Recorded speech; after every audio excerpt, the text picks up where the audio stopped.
Hello and welcome to the podcast. So today we've got Stephen Andrews in, and he's going to be sharing his experiences and what he's kind of gone on to do. Stephen, I guess best thing to do is for you to give us a brief introduction to yourself and also what you've kind of done. Yeah, of course. Excellent. Yeah, so absolutely. It's been great to be a part of this podcast. And thank you ever so much for allowing me to join you today. And also, a big hello to all of our listeners as well. It's great to also have them here as well. And certainly around the things that I've done in the past is I love the sense of adventure and I love the sense of, challenge and some goals as well. So back in 2015, I joined a group of people where we had a expedition to Kilimanjaro. So we did that in September. And then from there, I had that kind of spark of love of climbing mountains and that sense of adventure and just going to, travel. So 2016, went to Mount Toubkal, which is the Atlas Mountains, which that's the highest in North Africa. But Kilimanjaro is the highest freestanding mountain in the world and highest in Africa. And that's one of the one of the 7 summits in the world as well. So in 2017, my wife and I, we kind of packed up our bags and, lived down, out of the hand luggage life and explored different, 12 countries all in about 5 to 6 months. And after that, in April 2018, I joined a team and we did a expedition to Mirror Peak, which is one of the highest trekking peaks in the Himalaya, and it was 6,476 meters. And we did that over the course of 3 weeks as well. So yeah, that was a fantastic experience. So yeah, I hope that gives you a bit of a sense. Yeah. So brilliant. Quite into the mountain climbing then. Yeah, love it. Absolutely love it. Definitely. Not so much at the moment, but I'm certainly looking forward to getting myself back out there and, doing some more adventures in due course. But yeah, definitely. Amazing. So if we kind of go back, kind of childhood, like, were you active? Has this come from, adventures beforehand? Like, tell me a bit about what you were like when you were younger. Yeah, definitely. Yeah, great question. I think if I kind of reflect back on where I was, younger, I was massive into my basketball. Love playing basketball a lot. I was one of those kids, out in like the school field, lunchtime, even after school, playing basketball, even with like, by myself or some other people as well that I used to play basketball with at the time. And I've very much very led an active lifestyle. But actually from there, so we're going back around, this was around 13 or 14 years old at the time. And I really wanted to kind of progress into, basketball really. And, started to train with, a few people around like the UK.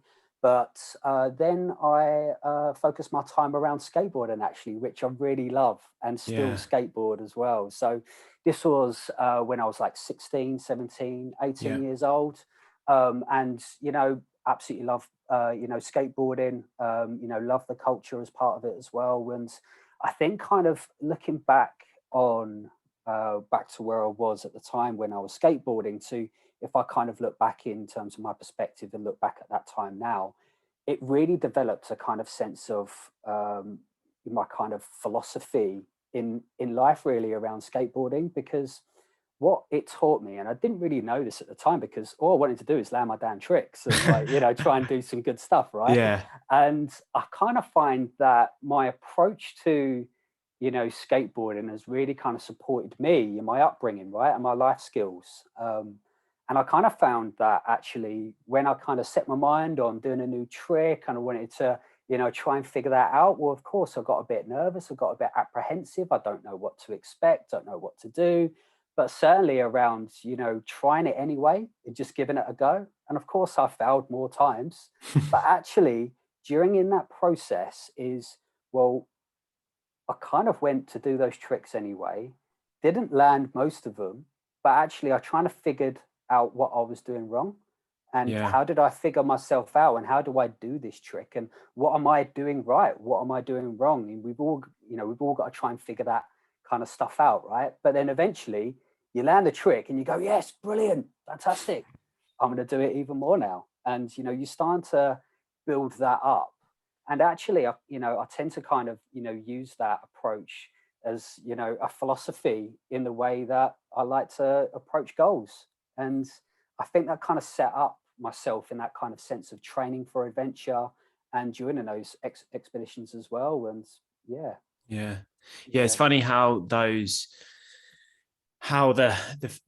kind of physical things that we go through can almost pave the way for how we deal with other situations. And yeah, I know that from what we've kind of talked about already, and we will touch on probably throughout this conversation, is of this course. concept of resilience and Mm, the ability to kind of get back up, dust yourself off, and then go again. go again. Yeah, Um, it's just amazing how, something like skateboarding or any sports can really set the foundation for that.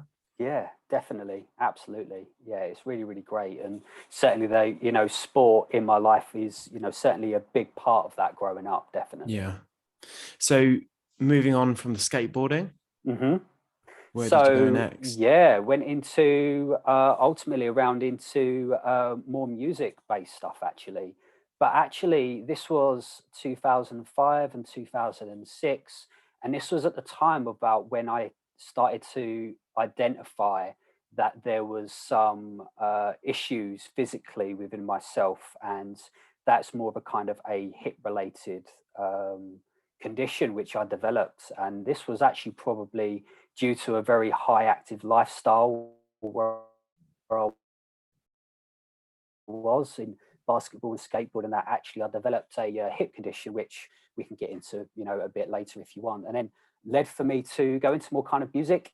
Really enjoyed DJing, and certainly around that kind of spent about about about 6 or 7 years doing that as well. So, and then that kind of brings us up to 2012, 2013 is about when I actually moved into more kind of getting back into more of a kind of an active lifestyle again. So yeah, Yeah. So let's talk about this hip condition, because I know it kind of plays a pretty pivotal role in your story, right? yeah, definitely, definitely. So I didn't know this at the time, and a big shout out to Guy's Hospital because they've done an absolutely amazing work with me as well, and being taken care of, those surgeons there are absolutely fantastic. And certainly around with what I noticed at the time is when I was skateboarding, when I was walking, sometimes I had a really a reduced amount of movement and Hmm. flexibility within my hip. Like that was showing up for me, even walking, even changing direction, standing up, sitting down, even just sitting down or standing up for too long was, sometimes quite painful.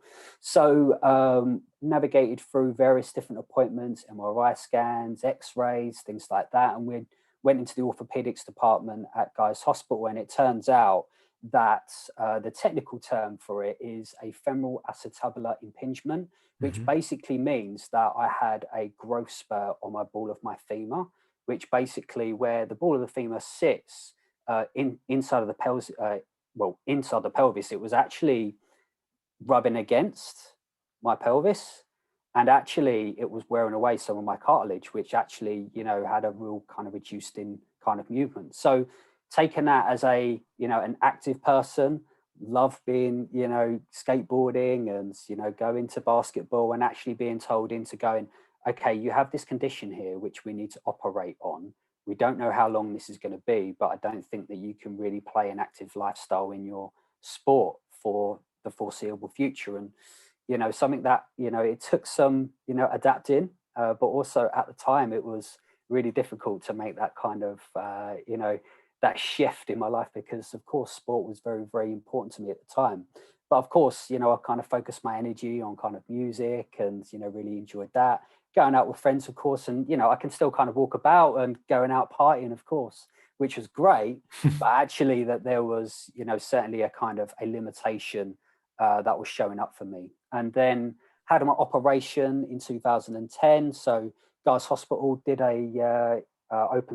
like surgical dislocation. So Yeah. they basically kind of, perhaps they got a bit of sandpaper, who knows? I was out at the time, but they, Yeah. but they sorted me out, man. So that was good.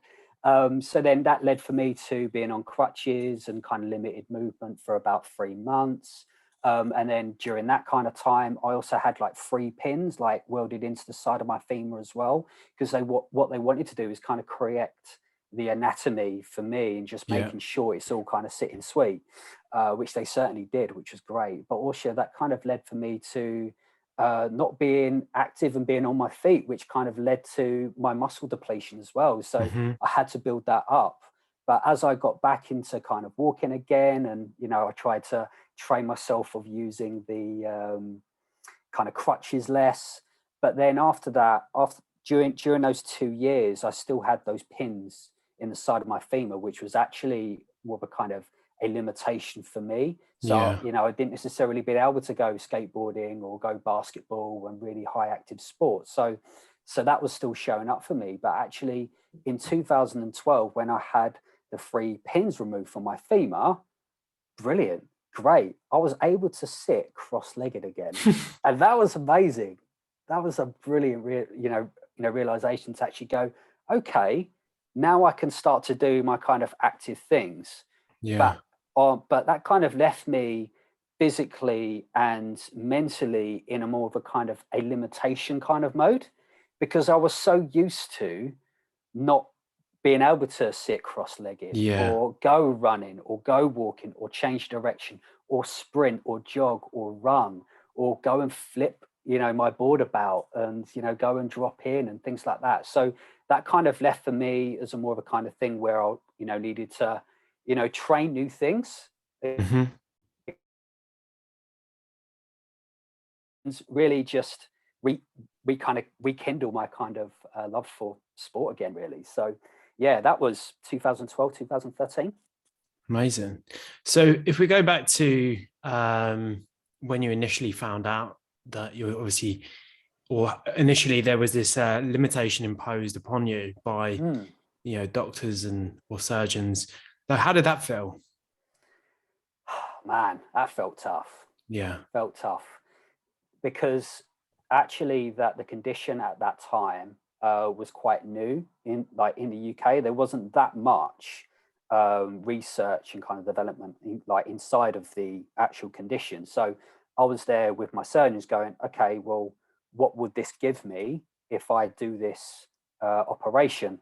It was like, well, they don't know the real long-term effects of this because this is Yeah. new, but they're going on what they know now. So they don't have any person to really kind of provide me a bit of guidance on this is what it's going to be like in 5 to 10 years time. Yeah. But kind of looking at it now, I'm so glad and so pleased I went through it, because actually for the long term aspect on things, it allowed me to do so much more again, and Yeah. lead that kind of active and sporting kind of lifestyle again. So yeah, but at that time it was a sense of uncertainty and Hmm.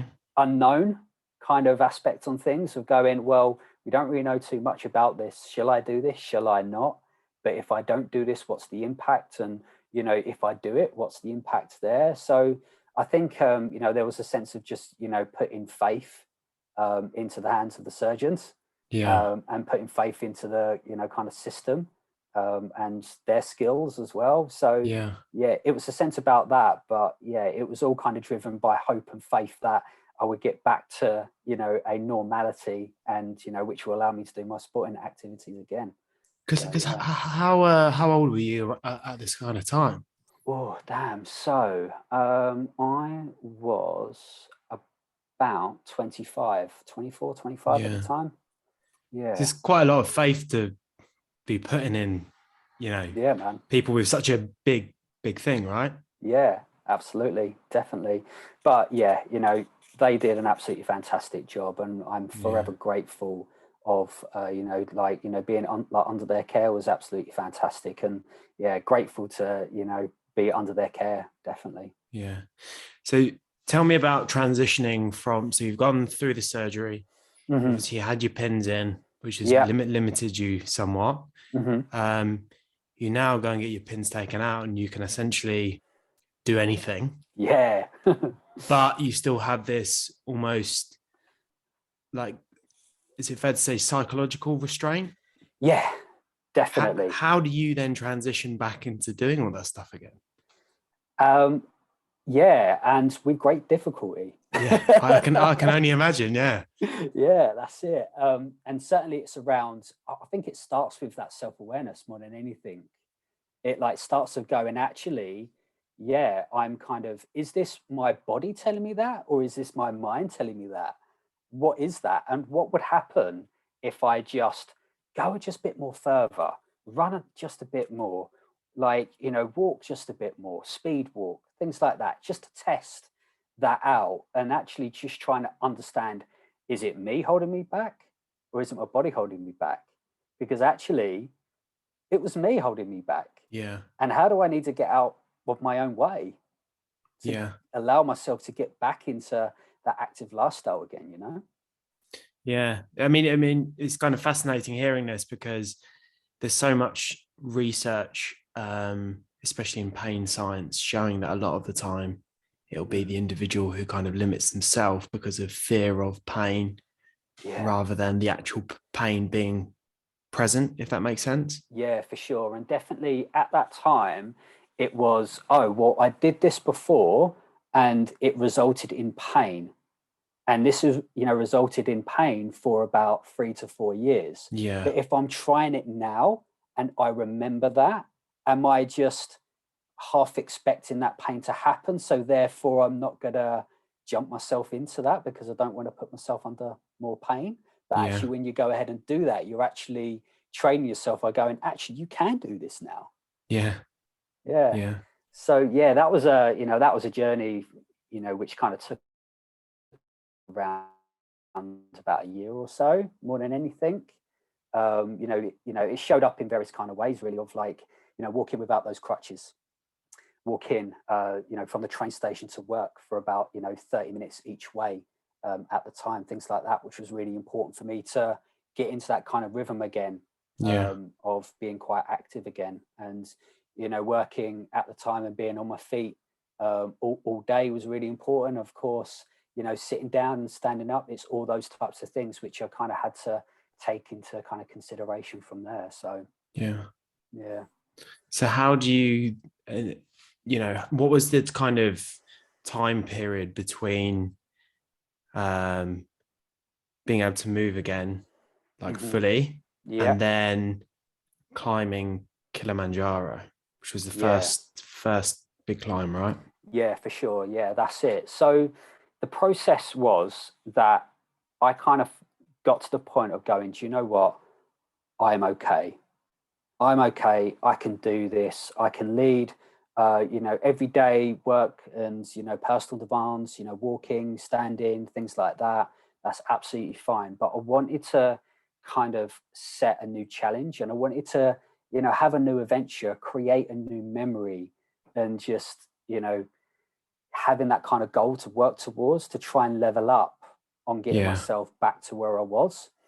And that kind of came from, right, well, mountains, never really done this before. Yeah, I've done like, UK, kind of trekking peaks, Snowdon, Ben Nevis, and they were absolutely great and, still do it now and absolutely love them. But I wanted to do something a bit more, go a bit more further. And it came from a sense of challenge, but also a sense of curiosity as well, because I love that kind of sense of adventure and kind of challenging myself and going, Hmm. Steve, you're making yourself a promise here to go ahead and go do this. Yeah. This is an element of risk. You don't know what the altitude is going to be like. You don't know what you're going to be like when you're there. It's, the highest freestanding mountain in the world. And you've never really, done this before and you don't know what altitude is going to be. So I set a little mini goal and I booked Kilimanjaro Yeah. because it was absolutely fine. It's kind of entry level. They were more than happy to, have me there, and they kind of knew from what my past was like, and that was great. But then the mini goal was I need to be the best that I've been physically and mentally. Hmm. That is going to give me the gateway of going, if for whatever reason, if I don't make the summit due to my health, due to my physical, health, Yeah. and I wasn't at the fittest that I've ever been, well, then that's something in my control. That's on me. Mm-hmm. But actually, if I can say that I've been the fittest physically and mentally that I've ever been, well, then if I don't make that, summit to Kilimanjaro, well, that's okay, because do you know what? I'm at the fittest that I've ever been. I've Yeah. gone through this cycle, and I'll be at peace with that. I wouldn't be at peace with like myself if I wasn't the fittest that I've ever been, and I didn't make that summit because of that. Yeah. And it was that promise that I made to myself of going, right, okay, you need to be the fittest that you've ever been. Where do I start with this? Where, what does one do? So at the time, actually, so this was 2014. Yeah. And I came across the body coach, Joe Wicks, actually, and he was just starting out at that time. And I was like, okay, do you know what? It sounds like a really good 90-day plan. This sounds definitely up my street. So let's sign myself up to that. And that's what I did. And at the time, Joe was like my personal coach. So it was like, doing email trails of, sending my Yeah. measurements to him out, like, after months. And yeah, so that was great. But after the 90-day plan, well, actually, let's, talk about within that 90-day plan is actually what I needed to do is I need to understand where I was right now. What do I need to train into my life, but also what do I need to train out of my life? And by training out of my life was the things such as smoking 10 cigarettes a day, Mm-hmm. loving up the sausage and egg McMuffins, and those hash browns are so good. Do you know what They I do mean? And, taste good, don't they? they're so good. They're so good, but very difficult to train out. Yeah. Because they're so good. And then, the meal deals and, Yeah. fizzy drinks, things like that. And those are the types of things which I need to be aware of that I need to train out of my life. Reducing the amount of, alcohol that I was drinking on like a weekly basis. I need to train that out of my life. Okay, what is it that I need to train into my life? And that is, definitely from the philosophies of that 90-day plan, such as Yeah. HIIT workouts. And I kind of felt, well, there's not that many hills and mountains in Hertfordshire, right? So what type of things do I need to do in order for me to get to, be fitter and lead an Mm-hmm. active lifestyle? And what I kind of felt is actually, well, they say that at altitude that your heart rate goes higher, and it's very, very difficult for the respiratory system. So actually HIIT workouts would be a great way to really train myself into that. So I was getting up, my new habits were 5 a.m, getting up, doing my HIIT workouts, and doing them. Burpees, I learned about how much I hate burpees. Yeah. So I was doing them, lots of different things. And I was doing that for about 20 to 30 minutes before work, without fail for about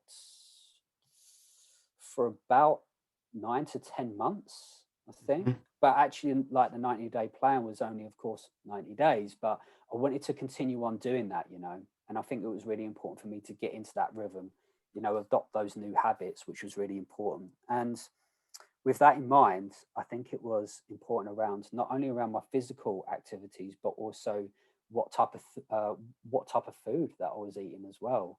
So coming from training out of my life in the type of foods that I was eating back then, but also training into my life of going, okay, I need to have a carbohydrate meal after my workout, then a low carb meal, two of them throughout the day, the snacks, nuts, apples, drinking so much more water than I was before, drinking around like, 3 to 4 liters of water a day. Whereas usually I'll just be on the coffee and fizzy drinks, that's a real difficult, thing to kind of shift at that time for me. But it was really important for me to get into that kind of habit of doing that. Yeah. So it got to it, and, it was really, really successful, and I felt amazing. I was sleeping better, and I just felt mentally so much better and just so much more clearer. Yeah. And that really, really helped. And that's something which I didn't necessarily expect. And also, it kind of helped with, my skills of making food. Yeah. You didn't Yeah. really necessarily expect as well. You know, I was leading the kind of Tupperware, you know, batch cook life, you know, Yeah. and that was great. And, you know, I didn't necessarily, you know, you know, find that there was going to be like that new skill that I was going to be doing, but that was a byproduct which you didn't necessarily know that I was going to be expecting to do, like as a, you know, Yeah. making my own food and getting skillful at, you know, about making my own food. So yeah, that was a, you know, unexpected surprise, which was fantastic, and certainly welcome. So yeah, that was great. Yeah. I mean, there's so much awesome stuff there, right? And I guess in taking on this challenge, Mm, there was so much change, right? mhm, Um, but what really struck me there was when you were talking about that goal, right, and that almost personal responsibility of it doesn't matter the if you know it doesn't matter the end result if I can't control it, but I mhm, am going to do everything in my control for to make sure. sure that I get to that end result. How do you come up with that mindset? Because it's not something, I don't think, especially now in my experience, it's not something that naturally just comes to people.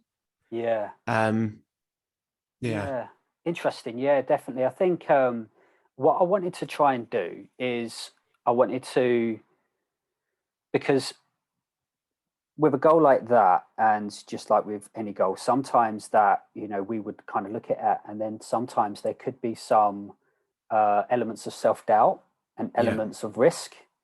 And what I was very aware about, what would, you know, happen is I could put myself at risk, you know, during this mountain Yeah. expedition. I could put other people at risk during that expedition. And me, by going, oh, do you know what? No, you know, I'm going to go out there. I'm going to smash it. No, no, no, no, no. Let's put the ego aside here and just go, right, use it as confidence, use it as motivation, but actually let's just be real with myself and just being transparent and being open enough about where I am with my fitness right now. And it was a kind of elements of, well, I needed to focus on the things that I can control rather than the things that I can't control. But Yeah. actually, what I can control is me, of how I approach my fitness. What new habits do I need to, you know, to create and Hmm. adopt in order for me to go ahead and go do that. So yeah, it was, you know, ultimately I need to be the fittest that I've been. That then allowed myself to be okay, you can go and do this. Yeah. Yeah. Because as you said, the altitude, you just don't know, right? I think that's something No. people never really think about, that if you are going to go up into mountains where altitude can affect you, Yeah. there is a chance it will affect you. My little brother did the trail to Machu Picchu, Oh, lovely. Yeah, brilliant. Excellent. and suffered horrendously with Oh, altitude nice. sickness. Right. Yeah. Didn't eat for like 3 days, couldn't, so something that you just don't think about. You can do all this training and then it can just stop you in your tracks almost, right? Exactly. Yeah, definitely. Yes, it can, because it is that, you know, sense of unknown, because our bodies, you know, they are fragile, but actually they're adaptable. And when they're adaptable, you can get stronger. Yeah. You Yeah. can, definitely. So yeah, it's around, you know, at that time. And when you're, you know, doing these treks, you just need to have that kind of sense of, well, what type of things that are showing up for me right now, which I need to, you know, work with and deal with, Hmm. and what type of things do I need to eradicate the small problems before they become big problems. Yeah. And you know, I used a lot of different experiences from kind of different people about going, hey, talk to me about what it's like at, you know, altitude. And you know, coming from that is some of the things that they kind of mentioned is you need to drink a lot more water than you do like, you know, normally. And I'm like, damn, I'm like just drinking about 3 or 4 liters of water, and that's loads. What, so you're telling me that I need to drink more? It's like, yeah, because of the, you know, to reboost yourself with the lack of O2 that you're getting from the Hmm. air, that you need to make up with drinking water. I was like, so these are the types of Yeah. things that really kind of helped me basically from like my preparation really. So Yeah. So yeah. who were you kind of questioning? Who could provide those insights? So number one, it was the trekking company. Yeah. So I used them as well, and of course our lovely friend called YouTube. Yeah. Exactly. Yeah. Lots of knowledge on there, and that was really important for me to have that kind of sense of openness of going, hey, I need to gather some knowledge here, and I need to gather some knowledge from people who have basically done it before. Yeah. So yeah. So what was the like main, because the thing that I really get from you is that you really did a lot of research and really um approached this whole process as like an intellectual problem, right? So you had the fitness element, Hmm. but you also had habits that would potentially hold you back. Mm. So you had the habits that would hold you back that you needed to kind of change, also Yeah. while putting in these new habits, Yeah. also while having to like research this goal Yeah. and learn about what you needed to do and the state you needed to get to be physically and I guess mentally prepared enough to go up. And that's quite a lot, really. And I just wonder if there was like what really kind of pushed you towards that. Yeah, I just think I wanted to, say to myself that, I'm back being, leading an active lifestyle. Yeah. And, I, you know, had that promise to myself of going, do you know what? Let's go and, do something which is going to challenge you, get outside your comfort zone, Yeah. and just, have that sense of adventure, have a sense of travel, do something new. And I think that kind of, I use that to guide me through Mm-hmm. this new habits and new routines whilst getting myself prepared, really. And of course, there was going to be mornings where, I was, laying around in bed going, oh, shall I work out today? Shall I not? And that kind of self negotiation that goes through with us of going, yeah, should we work out today? Oh, no, no, let's just put it off. No, no, no, no, no, Steve. You promised yourself that you're going to be doing at least, 4 to 5 workouts, per week. You're at 4 now. Let's just do another one. And actually, we'll just reward you with some really lovely protein pancakes Good at the trade-off. end. Ah, that's it. Yeah, Yeah. definitely, definitely. Yeah, and I just use that to Yeah. really kind of guide myself, going, no, no, no, you promised yourself here, you was going to do this. We made a deal. Let's go and do it. Nice. Yeah. So tell me about the Kilimanjaro trek then.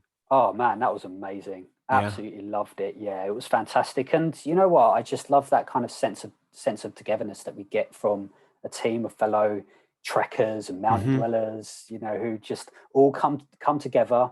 We don't know each other, but we know something about each other already. And Mm. we want to go and experience this adventure together. And, we don't know each other, but actually we know about each other already, and that's what we want to do, and let's come together, let's go do this. Yeah. And I really loved that, really loved that sense of kind of togetherness for the team as well. And loved the mountain guides and the porters. They were absolutely fantastic. Loved the Swahili culture Yeah. of Tanzania. That was absolutely fantastic. Yeah, loved it. And so yeah, I can't remember now. I think it was around about 2 weeks. The Mm-hmm. trek was. I decided to coming from the west, because you've got multiple routes that you can, Okay. do on Kilimanjaro. So we came in from the west. It was called the Lamosho route. So that allowed for an extra day for acclimatization. So ultimately, it's a, the main thing is you trek high, but you sleep low in terms of the altitude. Yeah. So by lunchtime, you want to get to, let's say, 2,000 meters. Okay, by lunchtime, you would do that. You're currently at 1,500. So you want to get to elevation of 500 by lunchtime. Great. We come back down to that exactly the same spot of where we kind of started off at, Mm-hmm. but maybe further on down like the route. Yeah. But yeah, like the mountain guides kind of took care of that for us. But ultimately, I think it was really important to go, okay, you know, you're training higher because what you want to do is you want to, you know, get your body to acclimatize and adapt to this new zone. Yeah.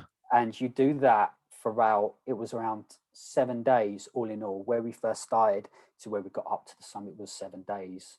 And ultimately that was the philosophy from what we was doing, and drinking lots of water, Hmm. and of course having lots of garlic soup, because there is a belief that actually garlic helps with the altitude. Oh, really? Yeah, yeah, apparently so. And do you know what? It was absolutely fine. Loved it. So yeah, it was good. I take it you like garlic then. Yeah, it's all right, Well, mate. yeah, yeah. Yeah. So you're kind of going up, back Yeah, down a bit, up, back down a bit. yeah, And then did you gradually in like where you were increase. sleeping? Yeah, okay, right, yeah. And how high is Kilimanjaro? Yeah, so it's 5,895 meters. Yeah. So yeah, that's the highest freestanding mountain in the world, one of the seven summits. And also, it's around 19,000 feet, 18,000 Okay. feet, something like that. So yeah, that was a really great realization about when we went to, you know, go and land like the plane where we was just coming into like Hmm. the airport. I was like, oh, okay, look to your left, and there's Kilimanjaro. I'm like, wow, that's where we're going. Oh my Yeah. god, what have I got myself in for? Yeah, that was great. And how did you feel when you got to the top? Oh man, lots of amazing emotions. It was, yeah, of course, I was emotional. I was Yeah. really emotional. I was, you know, I think, you know, I was really reflective on like the summit, and I would, yeah, just carry those feelings for the rest of my days of being really reflective and really, you know, feeling that kind of sense of, you know, accomplishment. But ultimately, you know, there was points of where I didn't actually, you know, felt as if I was going to be making it. There was some difficulties for me, especially for because I packed a really heavy kind of rucksack because I was like, Yeah. yeah, let's load up the water. I made that kind of mistake of like, you know, really packing my bag for a lot of food, a lot of drink, and actually, you know, that caused a bit of kind of issues, because actually what I didn't expect is things naturally feel a bit more heavier at altitude. Yeah. So yeah, that was some kind of difficulties. And actually on the summit night, I think it was around about -15, -20 at the time. Wow. And one thing which I didn't realize is where you got the camelbacks, Yeah. get an insulator for it. And I thought, great, because we're trying to avoid it to freeze. It froze anyway. And when I was doing my kind of preparation of getting my equipment, I was just like, well, you know, I'm spending quite a lot of money here, so let me just get those water bottles here, and didn't really check what they can go down to without freezing. Yeah. Yeah, my water bottle froze. Oh, really? Yeah, man. Yeah, it was difficult. So yeah, you know, I was trying to get a chisel and trying to get some ice out, and you know, trying to warm it up a little bit. So Yeah. Yeah. Yeah. yeah. Eventually, you know, it was fine. I had a water slush puppy, mate. No, lovely. So yeah, that was great. But yeah, ultimately, I think summit night was just absolutely beautiful. I never knew how beautiful our world is at Mm. altitude.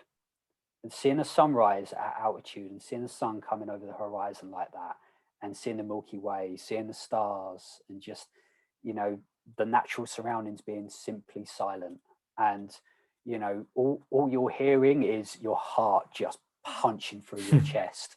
And then you've got ringing ears due to the altitude, and everything else is just simply silent there. And, you know, you're kind of pacing yourself up the mountain as well. And it I kind of felt that element of self-doubt coming into me of going, can I do this? This feels really far away. Yeah. And I'm blowing. I'm Yeah. blowing. I mean, like, you know, the best way to describe things at altitude for me is, do you know when you kind of work out when you run, and Yeah. you know you get that element of oh, I think I'm reaching my top here, and that feeling of going, maybe we should stop here, that Yeah, yeah, feeling. yeah. So imagine that continuously, but only walking pigeon steps. So it's that kind of element of, you need to be patient, but you need to be persistent, but you need to just have a little balance between the two, Yeah. just making sure that you are, pacing the right way for you, but also just making sure that, you're attending to your well-being more than anything. And certainly being aware about drinking more water, getting some more snacks, getting that energy up, getting the glucose in, have a nice bottle of, like, fizzy drink or something like that. Yeah. um, but yeah, I think that was yeah, really important. But again, with that kind of self-doubt, it was because it felt very far away. Yeah. In, like, I was kind of looking up, of going, well, I'm not even seeing the top right now. It's like half 2, 3 a.m. in the morning. Hmm. We're going for like a few more hours. How can I do this? I'm blowing already.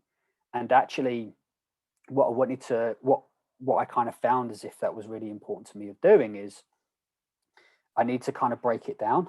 Hmm. And we were taking regular breaks. So rather than feeling that, okay, I need to make, the summit ridge, no, no, no, make it to the next break time. Yeah. Make it to the next break time. What you're going to do at that break time? I'm going to have this, a double decker bar. Absolutely love them. Skittles. Yeah, let's, Yeah. like, have that. And, let's have some more water, some fizzy drink, just to ward myself of getting to that checkpoint. And Yeah. just eventually you're making yourself up that.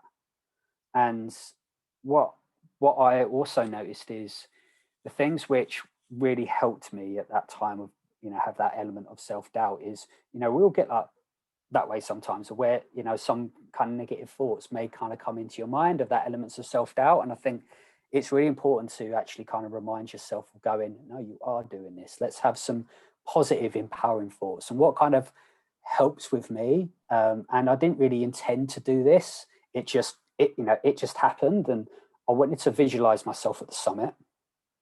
What am I feeling? What am I sensing? What am I knowing? What am I seeing?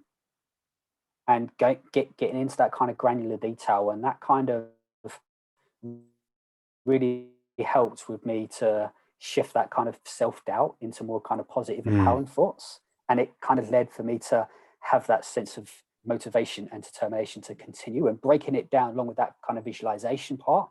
Yeah, it certainly really helped me. And, I kind of learned that along the way. And I'm sure, everyone has their, various different ways of, attending, to themselves. And that's ultimately what worked with me. And when I got to summit and I looked down and realized how far I've come, I Mm. thought it was a really important metaphor, to, kind of take with me and bottle that. Yeah. Because like some of the stuff you said just there is things that are taught now to help people achieve goals, right? The whole Yeah. visualization, breaking down goals Hmm. into like smaller chunks. Yeah. Um, but it seemed like it was just something that naturally came to you. Well, I Yeah. guess I guess when you have that pressure, you have to find ways to cope, right? Otherwise, Yeah. you don't. Yeah. Absolutely. Yeah. Um, Yeah, you got to find ways for yourself, and, attending to what, is going to be important for you at that time, definitely. And that kind of worked for me. So yeah, definitely it was good. so you got to obviously the peak of Kilimanjaro. Hmm. Um, felt that you physically and mentally cope with it. Okay. Yeah, absolutely fine. Yeah, definitely it was, I found it difficult, but Hmm. actually it was just a fantastic adventure. And that really sparked for me to, go ahead and continue with some more adventures and some more travel, which certainly with what, I did. I went to Mount Toubkal. So that was in Morocco, the Atlas Mountains. So that was a 4,500 meter peak there. And Yeah. then, um, my wife Katie, so we, went and did the kind of sabbatical thing for Yeah. about 5 to 6 months. So we traveled, into various different kind of countries, and that was absolutely fantastic. But also, what I wanted to do is I wanted to, have another adventure after that, going Yeah. into the Himalayas. But when I got back from Kilimanjaro, I was like, right, what's next? What do I want to go ahead and do? And initially, I wanted to go and book for this mountain called Aconcagua, which is on the borderline of Argentina and Chile, because my kind of love of seeing, sunrises at altitude, I wanted to go and see that at the Andes. Like that would be absolutely beautiful. And when I phoned up to inquire about it, it was, well, okay, it's great that you've done Kilimanjaro, but actually you need 6,000 meter experience. Yeah, it's not too far away, but come back to us when you've done a 6,000 meter peak. I was like, okay, well, what other 6,000 meter peaks are there out there? It's like, well, Nepal, let's go and do that. So yeah, that is going to be the, like the trekking and climbing hub of like the climbing world. So I was like, right, let's go and find one out here. So I found Mirror Peak, so that was 6,476 meters. Went ahead and did that, and I was like, looked at it. I was like, okay, well, it's the highest trekking peak in Nepal. When you get to the summit, you get to see the 4 out of the 5 highest mountains in the world all in one view. Yeah. I was like, that view is going to be absolutely spectacular. I need to go and see that. That is going to be brilliant. Yeah. So I was like, okay, cool. So what we did is Katie did her some solo adventures for herself as well, and I did my solo adventure like myself. Like my friend Paul came with me as well, so that was great. But also when we got there, oh man, it was just absolutely fantastic. So yeah, got to love the Himalayas. So for people who don't do a lot of hiking or trekking, what's the difference between so it's the highest trekking peak, right? Yes, that's right. So what is above that, and what's the difference between the two? Yeah, so what we've got is Mount Everest, which is the highest in the world, and that's 8,848 meters. And that's 29,000 feet, whereas Mirror Peak, that is 21,000 feet, and that's at 6,476 meters. Now, the difference between the two is the technicality of the mountain. So, for example, you'll be on the glacier a lot more on Everest, whereas you would only be on like the glacier for about like 1 day or 2 days at the very most. And when you're on when you're on the glacier, it's going to be the gradient, and it's going to be what the kind of technicals you need. So you're going to need crampons, you're going to need ice axes, you're going to need fixed line ropes, but that intensifies the higher and steeper the gradient is. So yeah, I'm sure there's other different ways and different approaches to articulate and explain that. But of course, yeah, just from my perspective, just on that, that's how I would kind of look at it. And of course, there is mountain grading as well. So it grades between the technicality and the steepness, on those mountains. But yeah, our one, Mirror Peak, that was the trekking peak. So relatively kind of mellow in terms of, kind of trekking. But yeah, Mount Everest and, places like K2, Cho Yu, they are going to be more kind of like, full on, more kind of hectic, more kind of wild. Okay. So they're kind of more difficult and you need more kit kind of thing. Yeah, for sure. And you need way more experience as well. Yeah. You can't just go into Everest and crack on, can you? Yeah, no, definitely not. So before we talk about Mirror Peak, you did one before, right? Which was... So that was the Atlas Mountain. So that was Mount Toubkal. So it was a really enjoyable trek on that one. Which is not as high as Kilimanjaro, am I right in thinking? That's right. Yeah, that's right. Yeah. Absolutely. And how was that? Yeah, it was a really enjoyable experience again. Meeting with fellow trekkers who we don't know each other, like my wife and our friend Kegs as well. That came with us as well. So that was really great. And also we met other mountain trekkers as well. So that was brilliant as well. So yeah, and we spent a couple of days in Marrakesh as well. Oh, amazing. Yeah, that's it. So it's good. How did that compare to Kilimanjaro?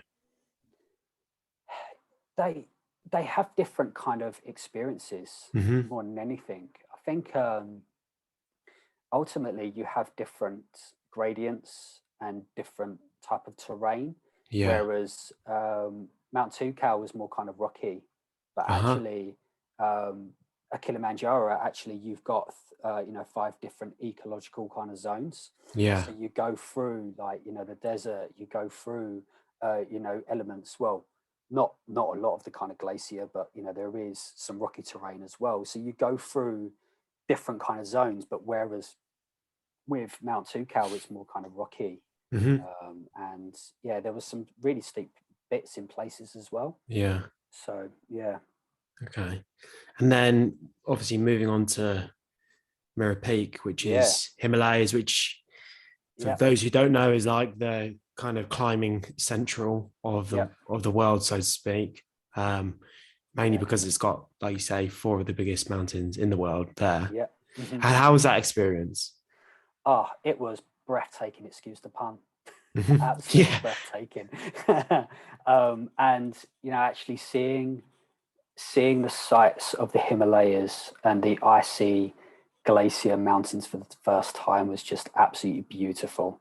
It was fantastic, and just having that kind of sense of adventure. Well, I never really initially like intended to go to the Himalayas because I wanted to go to Aconcagua, but since experiencing the Himalayas, I want to go back there. Yeah. Yeah, there's just so many different amazing treks that one can do around the Himalayas. And yeah, going to the, different tea houses, and they've got monasteries as well over there. So, not only you're kind of trekking the whole way through, but you're getting to, kind of spend time with the local people there as well. Yeah. And just, enjoying what the great outdoors has to offer Yeah. at the Himalayas, because it's absolutely beautiful. Yeah. And what was your kind of training leading into that?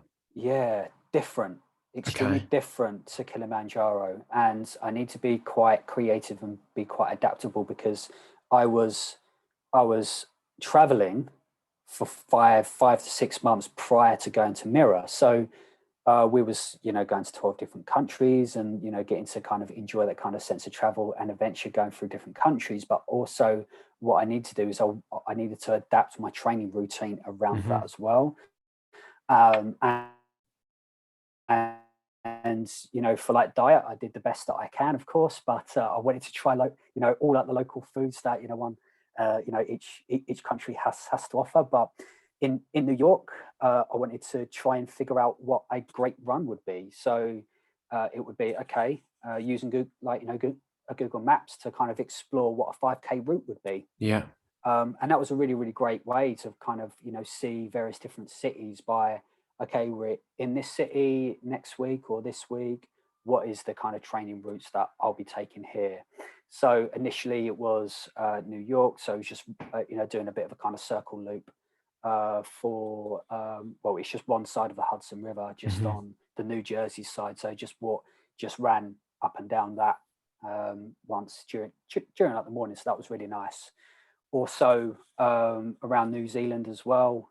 So walking around kind of different harbours and just making sure I'm doing some HIIT workouts as well. Yeah. So that was important for various different places as well. So I tended to use that kind of philosophy of like maintaining HIIT workouts, but also attending 5Ks or 10Ks in different kind of countries. So it was more kind of forward thinking and forward planning for that. Yeah. And then trying to use gyms when kind of necessary as well. And even when I was in Vietnam, I tried to find some gyms, and it was really interesting to see people using dumbbells while smoking as well. Really? Yeah. That's yeah, quite a novel take on things, isn't it? Yeah, absolutely. I just walked into the gym. It's like, how comes it smells of cigarette smoke? It's like, oh, okay. So yeah, that was ultimately like, my kind of training routine behind that. So it was certainly different. Hmm. And did I train to the intensity to what I was for a Kilimanjaro? No, but actually I did a lot of work for physically for Hmm. myself prior. So it was around maintaining that, Yeah. but also ensuring that I don't miss a trick when it comes to my experience and what type of things that I need to look out for Yeah. based on what I learn. Like things, for example, of making sure that you've got decent water bottles, making sure your water don't freeze, Yeah. and just ensuring that you're packing light, eradicate the small problems before they get into big problems. Yeah. All those types of things that I learned from Kilimanjaro was certainly kind of transferable to that. So it was a kind of level playing field between, okay, well, I haven't trained as much as I have, but I put in the work in before, but I've maintained it, but also I've got more experience. Yeah. So that kind of set me up for Mirror there. Yeah. Nice. And did you feel like your fitness again, like physically and mentally, you felt quite capable at the end? Yeah, definitely. Absolutely. Yeah. I felt, really, really still fit, Yeah. and mentally strong as well. And certainly, I was just definitely looking forward to that adventure of going up to Mirror Peak as well. So, yeah, absolutely loved it. So it was a fantastic experience. And I mean, I would assume it was challenging along the way. Yeah, Summit Night was, yeah, it was full on. I think the two words which I choose to describe Summit Night at Mirror Peak was, it was beautifully relentless.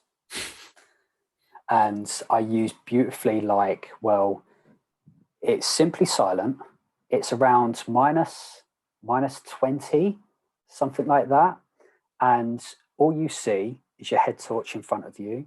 You've got your crampons, you've got your harnesses, you're roped up as well. Yeah. And all you're seeing throughout your head torch is these beautiful stars, like, above you, and it's just absolutely beautiful. And the same, it was the same process of what I used for Kilimanjaro is actually quite transferable to Mirror Peak as well. So I was roped up with a few people that actually were pacing quite faster than me. Yeah. So yeah, that was quite difficult to try and manage and maintain. And again, there was a few things which, upon the glacier as well, there were crevasses, and the crevasses are basically like big water towers Yeah. that actually, they're all iced, but actually there are some parts of where it's actually, where it's kind of separated out. So Uh-huh. actually there was bits where you would have to jump over, and you don't want to go in one of them. And that's the No. reason why you've got an ice act, and that's the reason why you've got fixed line ropes as well, to making sure that anyone does go, actually you're breaking that fall with the ice axe and being all roped up with that. So yeah, so that was that element of kind of risk, and that, quite fearful with Hmm. that as well. But ultimately, yeah, it's just around kind of taking your time when you're going through those kind of crevasse crossings. It wasn't that much of, like, a massive thing, because usually when you do Mount Everest, or other 8,000 or 7,000 meter peaks, or even 6,000 ones like Island Peak, actually, that you need to have ladders to help you Yeah. cross, Yeah. because actually it, like, the gaps are massive, but actually for like Mirror Peak, it's relatively kind of mellow. So you just need to jump over them, but you need to leave a good, like, kind of stepping ground, because actually the snow could be quite weaker the Yeah. closer you get to the crevasse. So you need to be jumping in good measurement and landing in good measurement. Otherwise, it could, break that fall. Yeah. It could get bigger because of the impact, which Yeah. could cause risk on that one. But yeah, we were all good with that one. There was no issues with that. And yeah, we kind of got to halfway. That was at like about 4:30 in the morning, and the sunrise over the Himalayas was absolutely brilliant. I loved it. Oh my Yeah. god. Yeah, it was. Yeah, it was something which, well, I would never take away from my memory for that one. That was brilliant.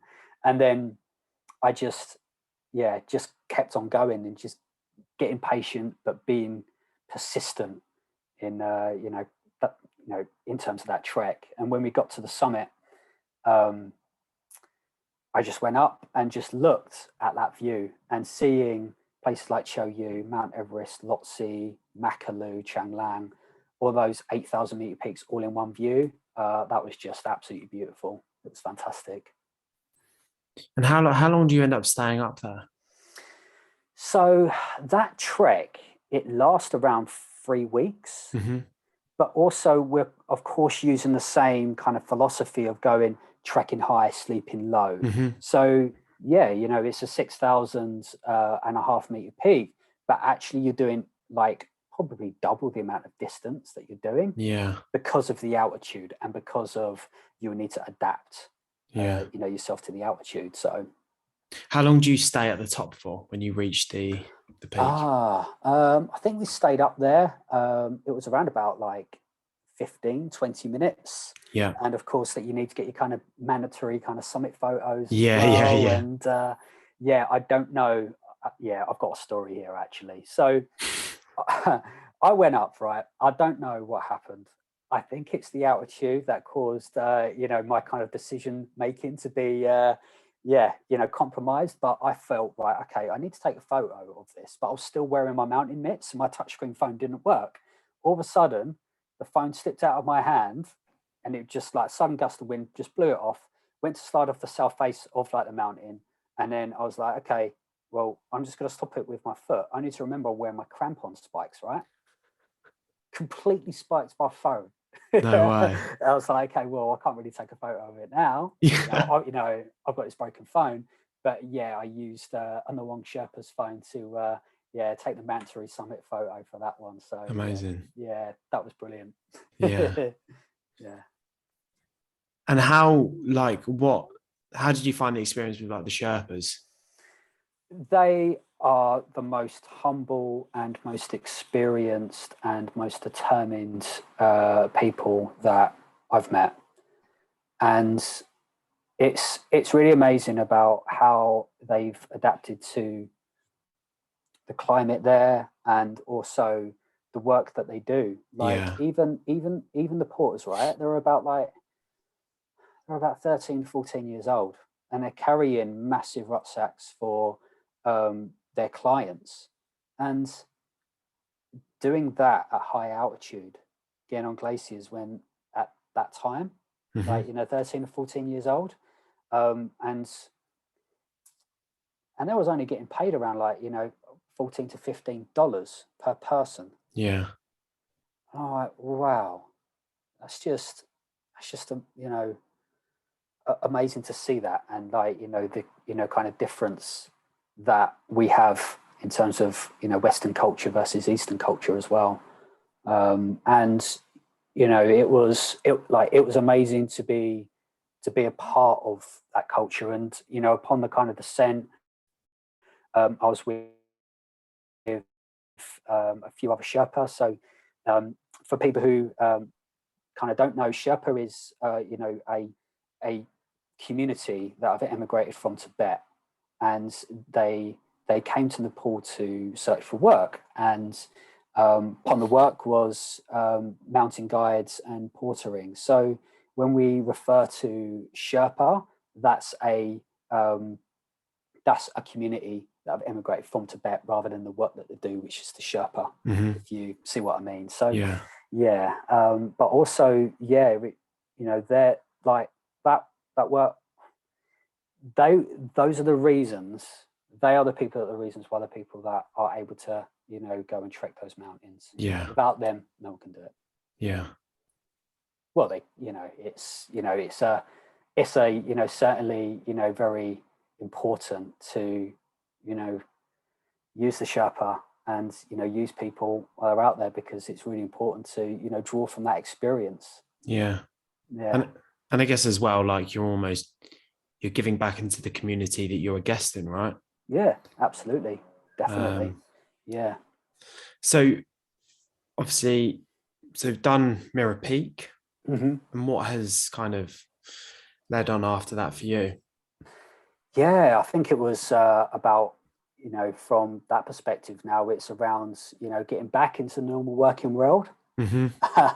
And you know, with like the kind of normal working world now, actually, you know, that, you know, we've kind of got that sense of adventure and that sense of travel, which is really important. And I think now where I am is actually my hip condition now is resurfaced. Hmm. I'm currently waiting for another procedure. It's kind of like a very kind of mellow one. It's you know, ultimately it's going to be an injection, hopefully, fingers crossed. And Yeah. once that gets all kind of back on with I'm going to take on that journey again of getting back on it. And hopefully one day I'll quite like to do, another, perhaps like even like a 7,000 meter peak or even an 8,000 meter peak one day. And kind of, seeing the work that kind of, Nims and Kristen are doing.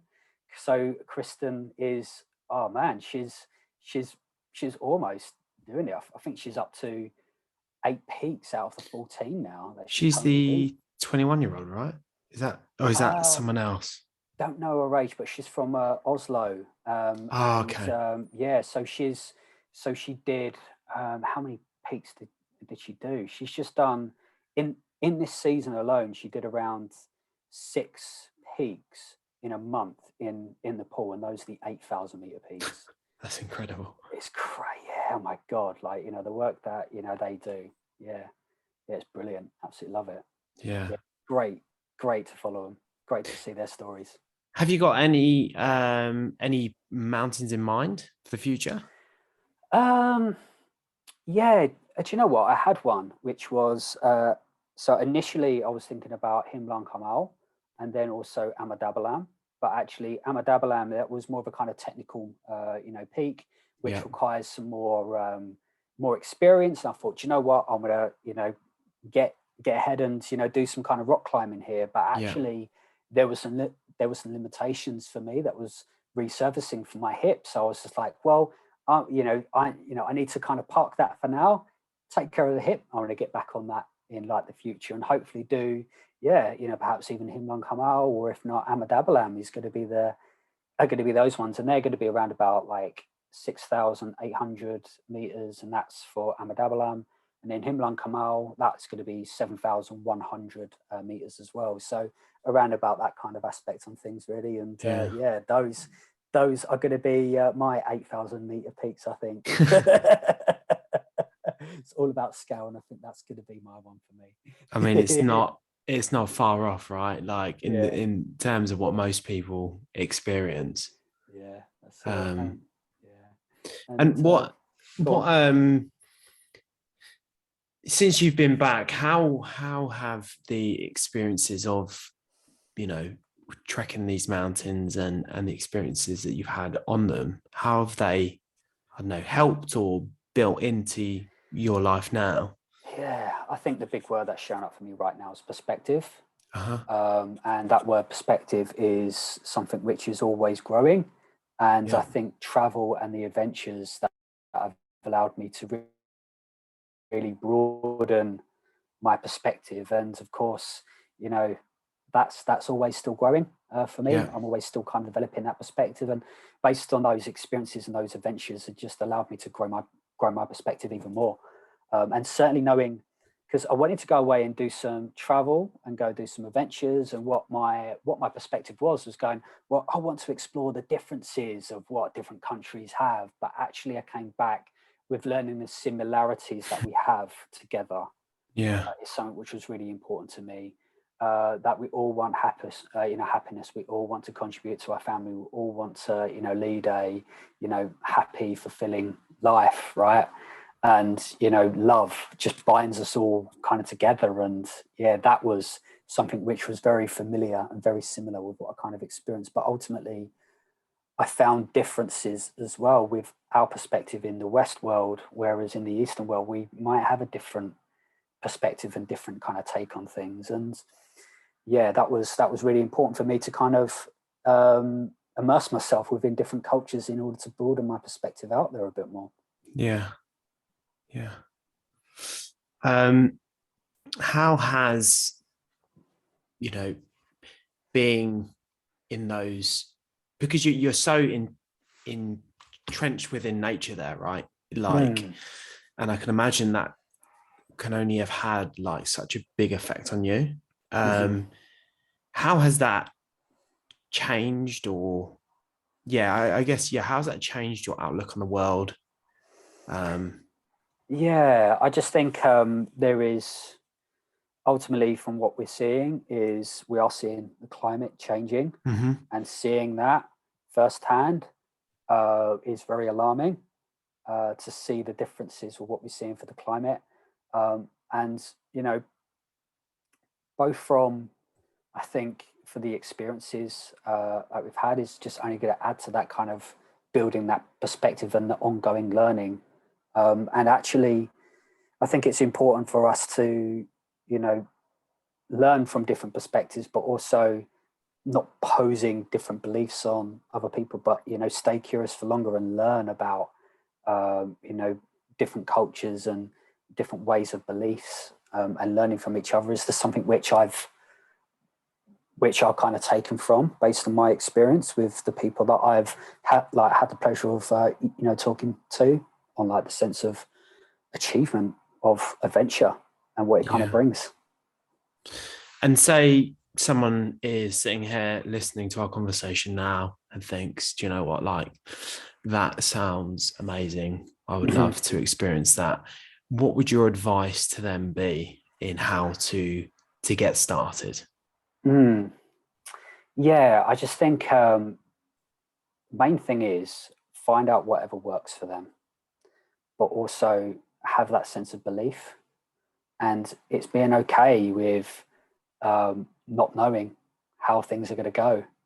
And Yeah. sometimes it's okay. Of course, you know, we all talk around positive mentality, positive mindset. Yeah, of course, that's what we need to get to, but we're humans, right? So sometimes there's an element of self-doubt and, you know, that may creep in. But again, it's around that kind of self-awareness thing around, and just discover physical and mental limits and discover how much more that you can achieve. Yeah. And yeah, go and enjoy yourself and have fun and learn. Yeah. Brilliant. Um, if someone wanted to reach out Mhm. and talk to you and ask you about your experiences, what's the best way of them kind of getting a hold of Yeah, you? yeah, of course. So yeah, two platforms. You've got Instagram, so it's going to be Stephen Andrews. So Stephen spelt with a V, so that's Stephen Andrews one on Instagram, but also on LinkedIn. So you got Stephen Andrews as well, spelled with a V on that one. So yeah, that is going to be the two platforms to reach out, and you're more than welcome to reach out to me. I'm looking forward to kind of connecting with like-minded people. So definitely. Awesome. Well, thank you so much for your time and for No. sharing like all your amazing experiences.